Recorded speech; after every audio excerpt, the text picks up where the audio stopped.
War અને weather એ સમગ્ર વિશ્વના દરેક દેશોને પ્રતાડિત કરતો પ્રશ્ન છે. વેધર માટે જાગૃતિ લાવવી એ ખૂબ જ જરૂરી છે અને અમારા યુએચએમ શ્રીમાન અમિતભાઈ શાહ ગાંધીનગર લોકસભાના સાંસદ એવું કહે છે કે આના માટે જનજાગૃતિ એ સૌથી મોટો ઉપાય છે. આજે વૃક્ષ સવા કરોડ રોપીશું, પણ એને જાળવણી કરવા માટે પણ લોકો આગળ આવે, પોતાની જવાબદારી સમજે.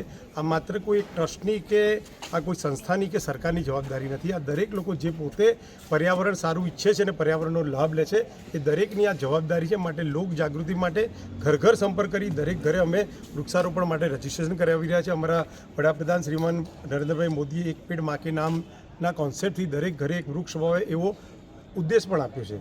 આ બંને ઉદ્દેશને સાકાર કરવા માટે ભારતીય જનતા પાર્ટીના ઘાટલોડિયા વિધાનસભાના સૌ કાર્યકર્તાઓ અત્યારે જનસંપર્ક કરી રહ્યા છે. ગાંધીનગર લોકસભાની દરેક વિધાનસભામાં દરેક કાર્યકર્તા, ચૂંટાયેલા દરેક પ્રતિનિધિઓ ઘરે ઘરે ફરીને, જેમ ચૂંટણીમાં મત માગવા જાય એ રીતે ઘરે ઘરે ફરી અને આ લોક જાગૃતિ લાવવાનું કામ કરી રહ્યા છે.